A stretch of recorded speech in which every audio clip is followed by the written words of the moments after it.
Welcome to New 26 Rainbow Powered. Excuse the lack of a look. After all, it's about 90 degrees here. Speaking of 90 degrees, Spike episodes. Well, most people have a 90-degree sensibility of them. Most of them think they're kinda good or really bad. This week's episode 101, Princess Spike, falls under the finally somebody wrote him correctly division. Sure, it's not the greatest episode in the world, no, but it's not the worst episode in the world either. And it's most certainly one of Spike's better offerings. So, just to give you guys the non-spoiler shorthand, I give this episode a 4 out of 6 for the rating. The comedy is pretty good.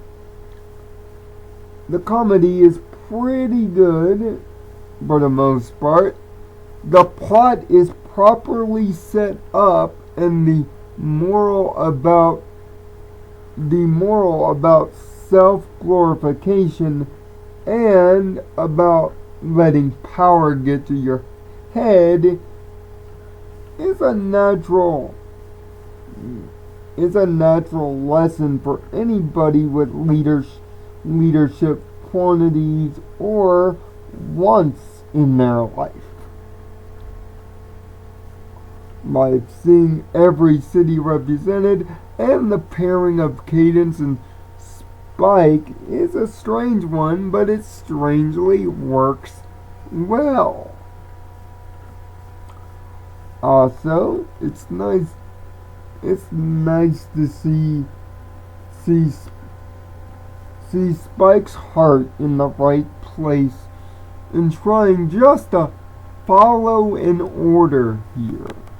Before you go all crazy on Spike for this episode, remember, he did follow his original order to the letter. So, a lot of the other stuff,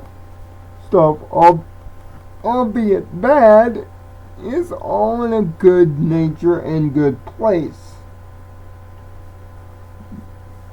It's just, he's never had this much power before. So, at this point, we're getting into spoiler territory. So, as always, it's a 4 out of 6. So, if you don't want to be spoiled, stop the video right here. The story takes place during a friendship summit in which all the princesses are together. Twilight, of course, being the organizer. But she's been over-organizing. 3 days straight's worth with no sleep. How's that for hardcore? But even my waifu needs a little shut-eye and some R&R, and Spike plans to give it to her. But as soon as she falls asleep, several different delegates from the different cities offer up demands. And Spike decides, after a while, to try to fill Twilight's shoes. At first, it's within logic and nice and simple. But then he realizes once Twilight's name gets dropped, that he can physically get anything done, he lets the power naturally go to his head.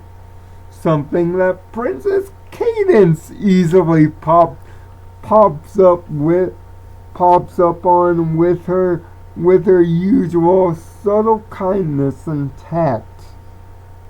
Let's be honest, she's got the best BS protector in all of Equestria. And it's perfectly in display here.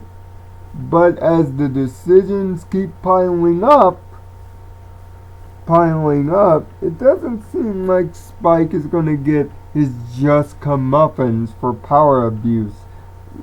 That is, until everything that he decides early in the episode about a broken water main, about dragon sneeze trees upon other decisions start to go in a domino rally effect of bad. And when I say domino rally effect, I mean all at once. Which ultimately, much like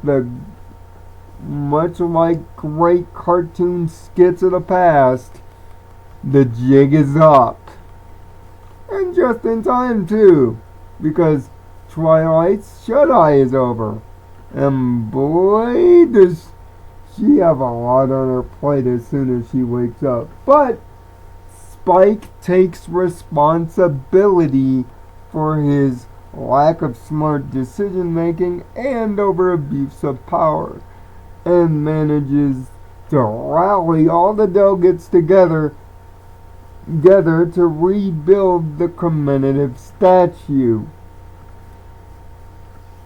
Spike gives his apology and a bit of a reward for wanting to go beyond the call of duty, which is respectful. After all, he was just following an order. A very simple order. He just took it to extremes, which, for someone so young, it makes sense. Someone who's never given any power, any responsibility, and most of all, has never had any real big choices heaped upon him. To be praised by other people for your opinion and to be trusted upon for that opinion can be something that even I, as a YouTube creator and reviewer, often get from my friends. Because I'm the oldest and most experienced of my friends group, my opinion on a video game or TV show tends to carry a lot of weight. So I feel the inherent responsibility therein, much like Spike did in the episode. But even I have to admit, if given the position for just one day, it's hard not to believe that the most of us bronies would fall under the abuse of power motif. We take advantage of it completely. And it's a perfectly understandable plot, especially for a character with a lot to learn like Spike. Sure, there wasn't that one overly embarrassing moment like in Equestria games, which really helped. And the build-up of the plot actually did a lot for the first-time writers to get this episode done. Although there is still some cringeworthy, but also generally funny moments. It's nice to see sub-characters, once again for the second week in a row, take precedent over the mains. This may not be the greatest episode. In fact, chances are this episode's going to get lost in the shuffle at season's end. But it's a pretty strong contender for best Spike episode. And that's saying something with Spike's extended history of badly written, too simplistic, and most importantly, character assassinations plots. It's nice to see Spike given a genuine episode in which he feels genuine, and you end up at one part cringing over his choices, but at another part laughing and rooting for the guy to learn his lesson and be responsible, which ultimately he is, which is the greatest princess lesson of all. That's why I'm happy to give Princess Spike a 4 out of 6 on the scale. This might be one of Spike's better outings, and the pairing with Cadance, although strange, it works out expertly, as seeing that Twilight and Cadance share a lot in common.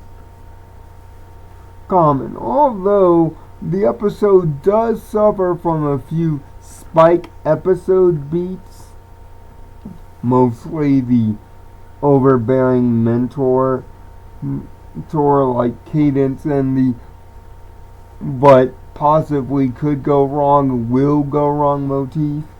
But this episode is ultimately written exceptionally, and it really shows step by step